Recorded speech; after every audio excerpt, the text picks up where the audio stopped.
Hey everybody, Mr. Bowman here. This is another video for 3.14 probability distributions, and this time around we're doing all the achieve questions for the 2020 exam. So we're going to start off with question number 5 from the website, and we've got something about a hospital, and it's claiming to deliver lunch between this. So we've got the first variable is lunch is expected to be delivered between 15 and 25 minutes.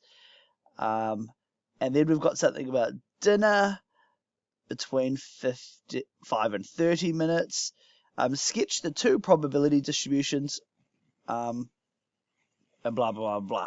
Okay, so we do have a lack of information here. So I guess the first issue we need to think about is which distribution is it actually? So because there's a maximum and a minimum, it's either going to be a rectangular distribution or a triangular distribution.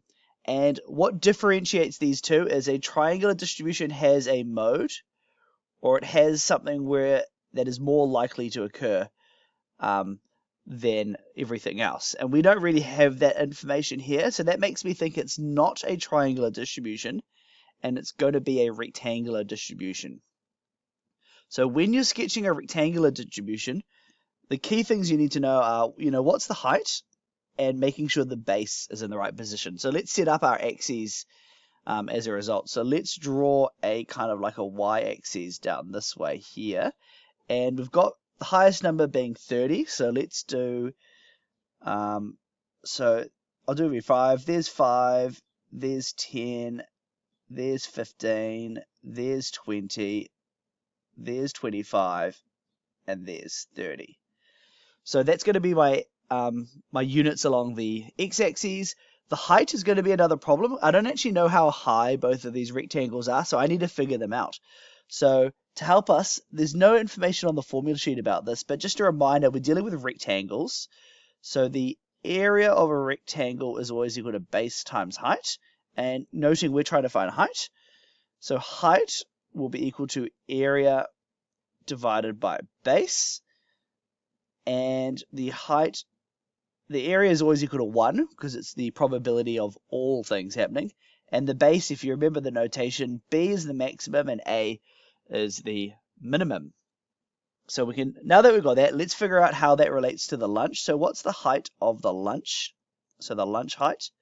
Well, that's going to be 1 divided by, if you look at our minimum and maximum, we've got 25 minus 5. That's going to be 20, isn't it? And if we convert that to a decimal, it's going to be 0.05.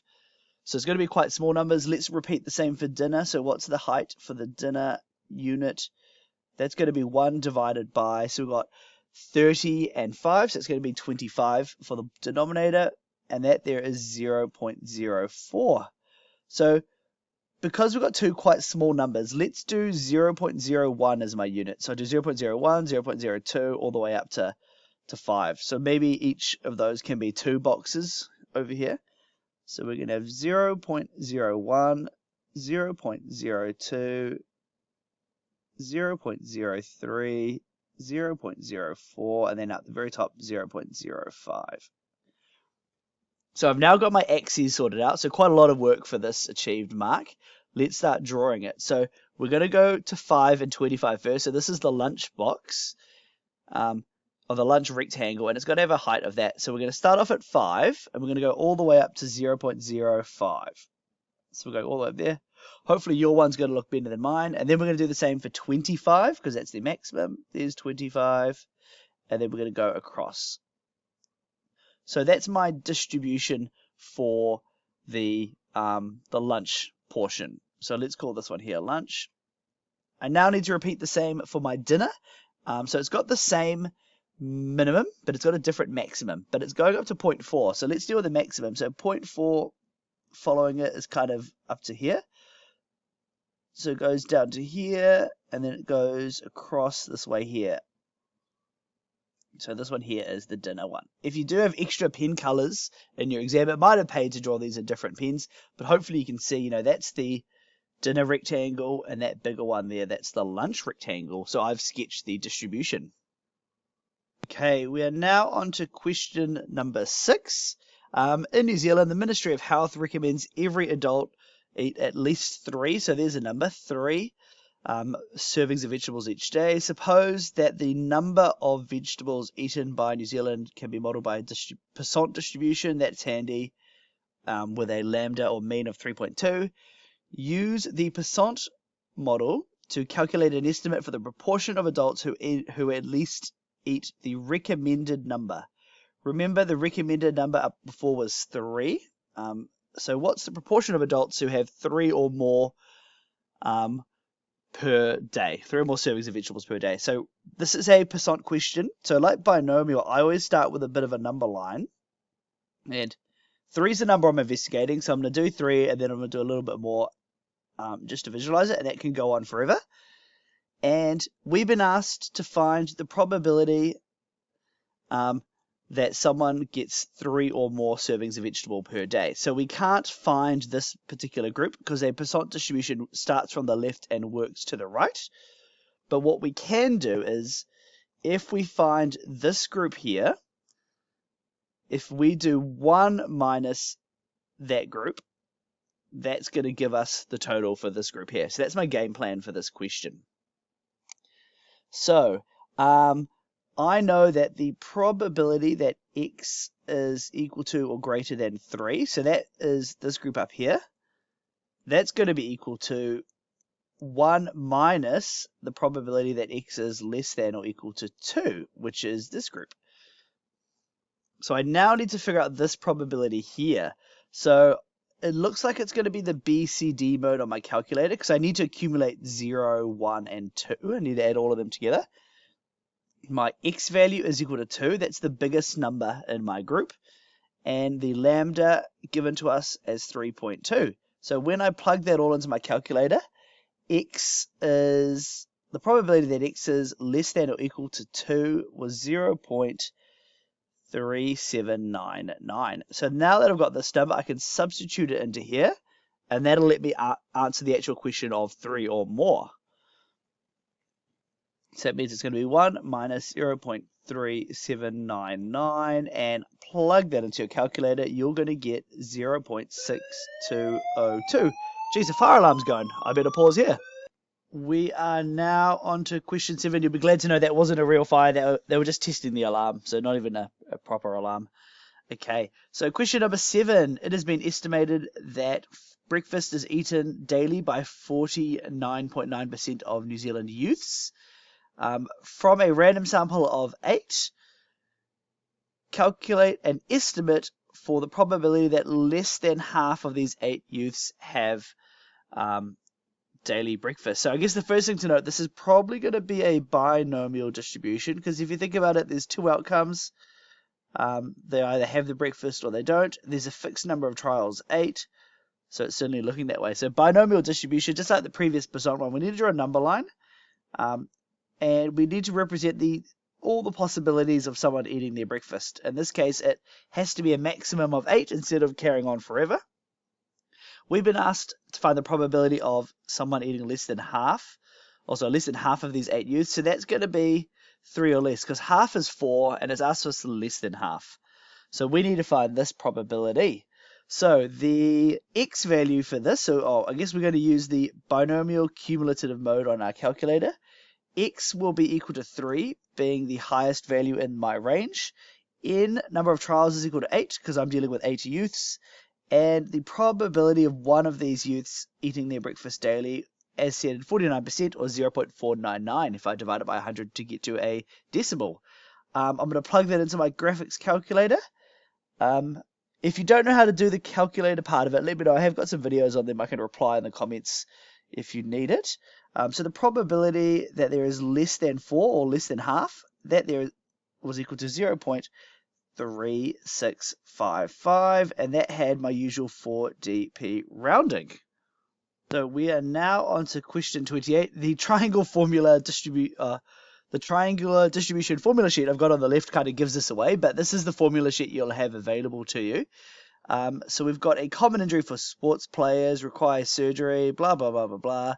The surgery usually takes between 120 and 150 minutes. So that's a minimum and a maximum. So they're really important for triangular distributions. With the most common time, that's going to be the mode of 130. So it's going to be our mode. We've been asked to calculate an estimate for the probability that the ACL surgery takes less than 130 minutes. So first step, it is a triangular distribution. So let's sketch my triangular distribution. So my minimum, as noted in the question, was 120 and my maximum was 150. My mode, or my highest point down the middle there, is going to be 130. So just a reminder, we call the minimum A, the maximum B, and the one in the middle there is C. That's not really relevant for this particular question though. So the area, so this is basically just a triangle. So we're trying to find this area less than 130. And the formula for a triangle is 1/2 of base times height. The issue here is we don't have height, and that's what the formula sheet here gives us. It gives us the rules on finding the height, so we can then use the 1/2 of base times height to apply it. So let's find the height rule. So the height, this one's going to be tricky. These two up here relate to if it's sitting on the left-hand slope or the right-hand slope.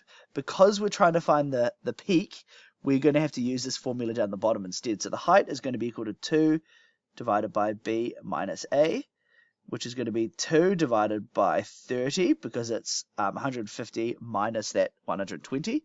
And if you simplify that down a bit more, you're going to get 1 over 15. So you've now got the height, so you can now link it back to the 1/2 of base times height rule to find the probability. So the probability that x is less than 130, as I said, will be 1/2 times base times height, which will be 1/2 times the base. So the base of this triangle, 130 minus 120 is going to be 10. The height of this triangle we've calculated above to be 1/15. Okay, and feel free to plug this into your calculator at this stage here. I wouldn't do it in your head during the exam, high risk of making a math error. But the probability of that is actually going to be 1 out of 3 in the end. So yeah, a good chunk of them, 1/3, will be less than that 130-minute mark asked by the question. Okay, we're now up to our final question, which is question 8b. The reason it's 8b is I forgot about it and then realized I needed to put it in later on. And this formula sheet up here was a bit relevant, so I've kind of got a copy of that for later on. So we've got a hospital sourcing new X-ray machines. The table below shows a probability distribution of a random variable. So that's how we know we're using the discrete random variable formula section of our formula sheet. And we've got a table. I'm assuming n relates to the number of years. That's the probability of something happening. Oh, sorry, n being the number of repairs. Sorry, not number of years. N being the probability of those repairs occurring. And we've been asked to find the mean and standard deviation of these here. So I guess the first thing to note, the mean formula, that's kind of up the top here, and that's the expected value. So let's go E comma N. So basically this times this is going to be the expected value of these. So that, of course, there is going to be 0. And then this times this down the bottom there, that's going to be 0.34. And then carrying on, 0.7, and then we've got 0.6. So that little symbol there, that means sum. So we need to add all of these together, and that's going to get us the mean. So let's do that down here just to save room for later on. So the mean is going to be equal to 0 plus 0.34 plus 0.7 plus 0.6. So that means the expected, in terms of n, is going to be 1.64. So we've got our mean sorted. That's probably the easy part of the question. And now we need to think about standard deviation, and that's the rest of this here. So we know from all this the standard deviation in terms of n is going to be equal to the square root of the variance in terms of n. And the variance is equal to the expected value of x squared, or actually in this case it'll be n squared, won't it? So I'm reading the bottom line down there. So we've got n squared, and we're going to be subtracting the expected value of n, or the mean, all squared. So we've already got this one here, so that's going to become 1.64 squared, but we need to calculate this. So on my table, I'm going to add an n squared row up the top, and that's going to become 0, 1, 4, and 9. Noting I'm just squaring each of these numbers to get the one above. And down below, I'm now going to figure out, well, what's the expected value of n squared? And that's going to be the n squared number times its probability, and we're going to carry on that for the rest of the table. So this one here is going to be 0.11. Oh, sorry, no, that's actually just going to be 0, isn't it? So we've got 0 times 0.11 is 0. We're now going to have 1 times 0.34. So that's going to stay at 0.34. We've now got 4 times 0.35, and that's going to be 1.4. So that one there is actually changed. And then finally, we've got 9 times the 0.2, which is 1.8. So I now need to sum all of these, and that there is then going to get me the expected value of n squared. So when I sum all of these, so the expected value of n squared, all of that summed together was 3.54. So I'm slowly running out of room. There we go. So we now can substitute that into here. We're going to have both of them. So that means this part here is going to become the square root of 3.54 minus 1.64 squared. And plug that into your calculator, you're going to get 0.9222, and that there had a 4 decimal point rounding. So that one there was pretty messy. You've really got to know your stuff to get through these questions. So keep practicing them. Have a look at some other achieved questions that are similar.